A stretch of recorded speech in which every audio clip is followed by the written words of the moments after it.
अस्सलाम वालेकुम स्टूडेंट, कैसे हैं आप सब। उम्मीद करती हूँ कि आप सब ठीक होंगे।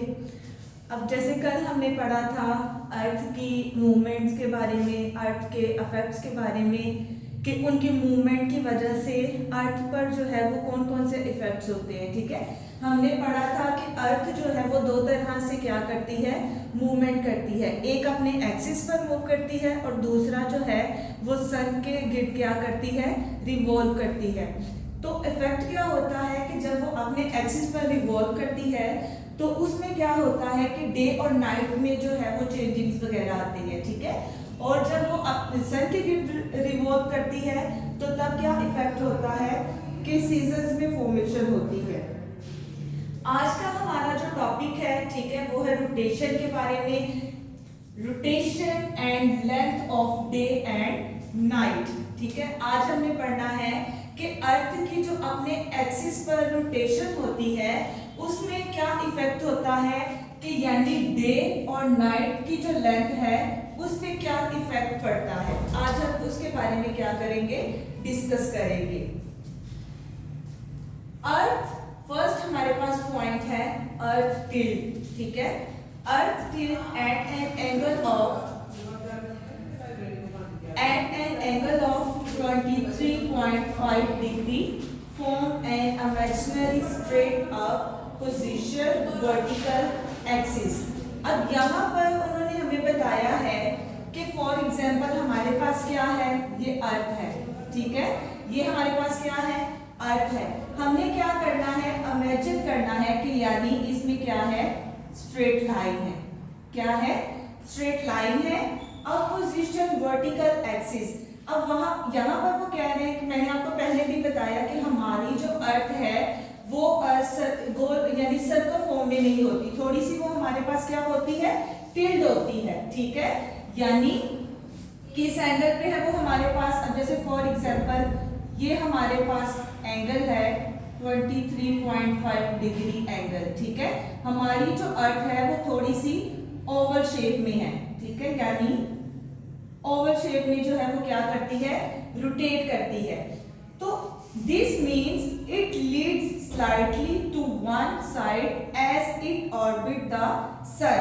अब जो अर्थ है वो सन के गिर्द अपने ऑर्बिट में क्या करती है, रोटेट करती है।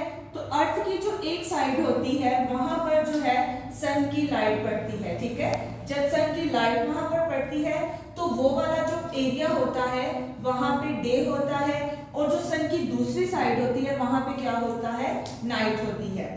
अब नेक्स्ट है हमारे पास uneven sunlight as this tilt. ठीक है, जब अर्थ टिल्ट होती है यानी जमीन का जो झुकाव होता है जब वो थोड़ी सी टेढ़ी होती है, जैसे फॉर एग्जांपल ये हमारे पास क्या है, अर्थ है, तो ये थोड़ी सी ऐसे होती है यानी टिल्ट होती है, जिसकी वजह से डे और नाइट में जब ये इस तरह से वो अपने एक्सिस पर क्या करती है, रोटेट करती है, तो डे और नाइट की जो लेंथ होती है उसमें इफेक्ट पड़ता है। The two halls of the earth called the northern hemisphere and the southern hemisphere get different amount of sunlight as different times of the year। अब हमारा जो अर्थ है, ठीक है, यहाँ पर उन्होंने बताया है कि उसके कितने हॉल्स हैं, 2 हैं। ठीक है, जिस एक हमारे पास क्या है, एक हमारे पास है, एक पोल हमारे पास क्या कहलाता है, नॉर्थ पोल। ठीक है, सेकंड हमारे पास क्या है, साउथ पोल। ठीक है, ये 2 हॉल्स हैं हमारे पास। अब होता क्या है, get different amount of sunlight as different times of the year. अब होता क्या है कि ये जो दोनों पोल्स होते हैं, ठीक है, जो नॉर्थ पोल होता है, जो साउथ पोल होता है, अगर हमारे पास ये हमारे पास नॉर्थ पोल है, ठीक है, ये हमारे पास क्या है, नॉर्थ पोल है, तो नॉर्थ पोल की ये जो साइड है यानी जो सन है, सन की जो लाइट है वो डायरेक्टली इस पोल पर क्या कर रही है, फॉल कर रही है। ठीक है, जब वो यहाँ पर डायरेक्टली फॉल करेंगी तो क्लास यहाँ पर क्या होगा, ठीक है, यहाँ पर कौन सी फॉर्मेशन होगी, यहाँ पर डे होगा। यहाँ पर क्या होगा, डे होगा। सन की रेजेस जो है वो नॉर्थ पोल पर क्या करेंगी, डायरेक्टली, क्योंकि इसकी जो इसका जो फेस है अर्थ का, ये क्या कर रहा है कि लाइट को ज्यादा फेस कर रहा है। तो यहाँ इस पोल में यानी कि हमारे पास नॉर्दर्न हेमिस्फीयर होगा और ये हमारे पास क्या होगा, साउदर्न हेमिस्फीयर। अब अर्थ की जो ये वाली साइड है नॉर्दर्न हेमिस्फीयर की, जब डायरेक्टली यहाँ पर सन की रेजेस फॉल करेंगी तो यहाँ पे डे होगा, क्या होगा, डे होगा। उसके बाद ये हमारे पास साउदर्न हेमिस्फीयर है, तो यहाँ पे जो सन की लाइट है वो डायरेक्टली फॉल नहीं कर रही, यहाँ पे जो सन की लाइट है वो स्लैंटली फॉल कर रही है। क्या कर रही है, स्लैंटली फॉल कर रही है, यानी तिरछे तरीके से यहाँ पर फॉल कर रही है। तो यहाँ पे जो है वो बेसिकली क्या होगा, हमारे पास इस नॉर्दर्न में, इस हेमिस्फीयर में हमारे पास क्या होगा, नाइट टाइम होगा। ठीक है, क्या होगा, नाइट टाइम होगा। यहाँ तक आपको समझ आई। अब उसके बाद यहाँ तक क्लास आपको समझ आई। अब यहाँ पर जब जो है वो यहाँ पर लाइट फॉल करेगी तो यहाँ पर हमारे पास डे टाइम होगा। ठीक है, और इस हेमिस्फीयर में जो है वो क्या होगा, समर सीजन होगा। क्या होगा, समर सीजन होगा। जबकि साउदर्न हेमिस्फीयर में कौन सा सीजन होगा, विंटर सीजन होगा। ये जो सीजन्स की फॉर्मेशन है वो हम नेक्स्ट टॉपिक में जो है ना वो डिटेल से पढ़ेंगे। अब इस वजह से कि जो अर्थ का पार्ट जो है वो यानी सन से लाइट को फेस कर रहा है, तो जो टेम्परेचर है उस पर क्या इम्पैक्ट पड़ता है उसके बारे में हम डिस्कस करने लगे हैं। Impact on temperature, sunlight that hits directly bring more heat warming the area. अब यहाँ पर क्या बता रहे हैं, ठीक है, कि टेम्परेचर कैसे इम्पैक्ट करता है। अब जो सनलाइट है वो डायरेक्टली इस पोल पर क्या कर रही है, इस हेमिस्फीयर पर क्या कर रही है, फॉल कर रही है, यानी सन की जो लाइट है वो डायरेक्टली यहाँ पर फॉल कर रही है।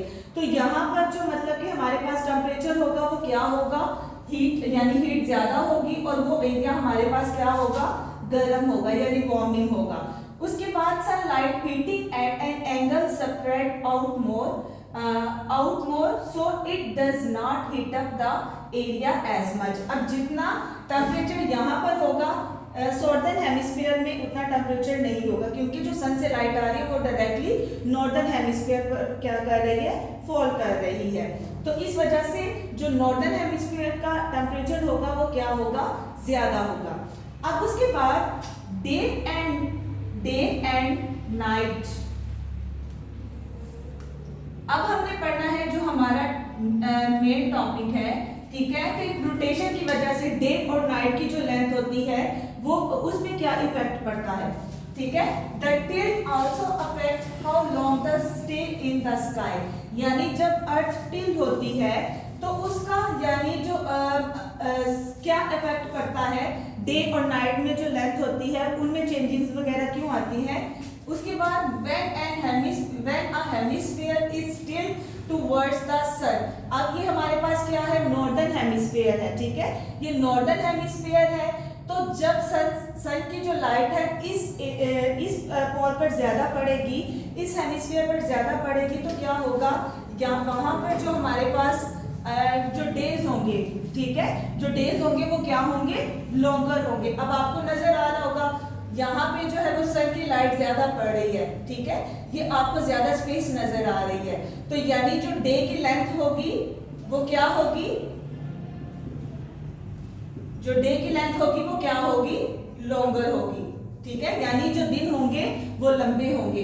And the nights are shorter. ठीक है, और जो हमारे पास रातें होंगी, जो नाइट्स होंगी वो हमारे पास क्या होंगी, शॉर्टर होंगी, उनकी जो लेंथ होगी वो क्या होगी, शॉर्टर होगी। यहां तक समझ आई आपको क्लास।